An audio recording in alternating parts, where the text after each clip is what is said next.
Kakinada పోర్టులోని Stella ship లో లోడైన ration బియ్యం అసలెంత అనే విషయంపై లెక్క తేల్చేందుకు అధికారులు ఇబ్బందులు పడుతున్నారు. భారీ నౌకలు 40 అడుగుల లోతులో 5 హ్యాచ్లు ఉన్నాయి. వీటిలో ఇప్పటికే ఒక్కో దాంట్లో 14 అడుగుల ఎత్తులో బియ్యం బస్తాలు లోడ్ చేశారు. నౌకలోని 5 హ్యాచ్ల్లో ఇప్పటి వరకు దాదాపు 14 లక్షల బియ్యం బస్తాలు లోడ్ చేశారు. రేషన్ బియ్యం అనుమానం ఉన్న 1వ హ్యాచ్లో 4 లక్షల బియ్యం బస్తాలు లోడింగ్ చేశారు. వీటిని అడుగు వరకు తొలగించి శాంపుల్ తీయడం కష్టంగా మారింది. పైన ఉన్న శాంపిళ్లలో రేషన్ బియ్యం ఆనవాళ్లు ఉన్నాయా లేవా అనే విషయంపై లెక్క 2-3 రోజుల్లో తేలనుంది. మరోవైపు బియ్యం లోడింగ్ పూర్తవ్వక నౌక సిబ్బందిలో అయోమయం నెలకొంది.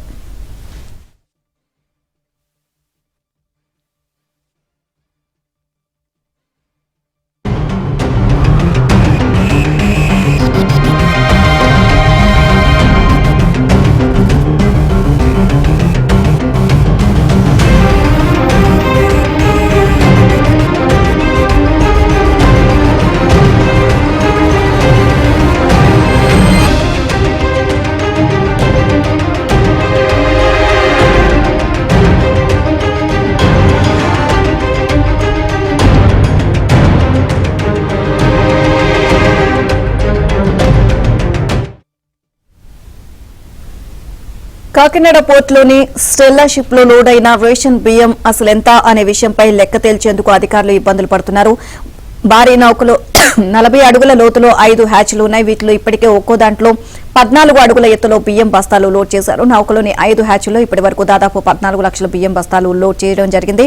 రేషన్ బియ్యం అనుమానం ఉన్న 1వ హ్యాచ్లో 4 లక్షల బియ్యం బస్తాలు లోడ్ చేశారు. ఓవరాల్ ఇదే అంశానికి సంబంధించి మరిన్ని అప్డేట్స్ మా కరెస్పాండెంట్ అప్పారావు అడిగి తెలుసుకుందాం. అప్పారావు, నీలిమ, కాకినాడలో తెల్ల నౌకకు సంబంధించి రేషన్ బియ్యం ఎంత ఉన్నది లెక్కలు తేర్చడానికి అధికారులు నానా తంటాలు పడుతున్న పరిస్థితి నెలకొంది. గత నెల 12వ తారీఖున కాకినాడకు వచ్చిన షిప్ ఇప్పటికీ ఇక్కడి నుంచి కదలలేదు. ప్రస్తుతం అయితే దీంట్లో దాదాపు 33,400 మెట్రిక్ టన్నులకు సంబంధించి 14 లక్షల బస్తాల బియ్యం లోడ్ అయింది.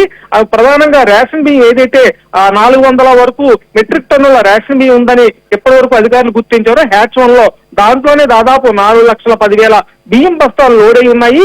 వీటిని తనిఖీ చేయడానికి అధికారులకు పెద్ద తలనొప్పి కింద మారిందని ప్రధానంగా చూస్తుంటే ఈ భారీ నౌకలో దాదాపు 40 అడుగుల ఎత్తులో ఒక్కొక్క గోదాములు కలిపి దాదాపు ఇటువంటి గోదాములు 5 ఉన్నాయి. ఏదైతే రేషన్ బియ్యం ఉన్నాయని చెప్తున్నారో అందులో హ్యాచ్ 1 గోదాంలో ఇప్పటికే దాదాపు 18 అడుగుల ఎత్తులో బియ్యం బస్తాలను పేర్చేశారు. ఈ నేపథ్యంలో అడుగుకి వెళ్లడం అధికారులకు పూర్తిగా అసాధ్యంగా మారుతుంది.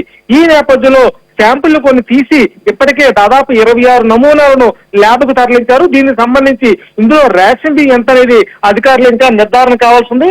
మరోపక్క సముద్రంలో వాతావరణం అనుకూలించిన నేపథ్యంలో ఈ రోజు నుంచి నౌకకి బియ్యం లోడింగ్ జరిగే అవకాశం ఉంది. మరోపక్క సీజీకి సంబంధించి ఇప్పటికే పవన్ కళ్యాణ్ షిప్పును సీజ్ ఆదేశాలు జారీ చేసినప్పటికీ అటు కస్టమ్స్ నిబంధనలు అంగీకరించకపోవడంతో కస్టమ్స్ అధికారులు చేతులు ఎత్తేశారు. అటు అడ్మిరాల్టీ కోర్టు ఆశ్రయించాలన్నప్పుడు కూడా అక్కడ కూడా కేసు నిలబడే అవకాశం లేని నేపథ్యంలో రేషన్ బియ్యం దించేసి షిప్పును ఏదో పంపించాలని కూడా అధికారులు ఆలోచిస్తున్నారు. ఇక్కడ కొత్త చిక్కు ఏంటంటే ఇప్పటికీ విదేశాల నుంచి ఎవరైతే సౌత్ ఆఫ్రికా దేశానికి బియ్యం దిగుమతి చేసుకున్న వ్యాపారి బిల్లు కూడా పే చేయడంతో ఏం చేయాలని కూడా అధికారులు సఫలం అవుతున్నారని చెప్పాలి.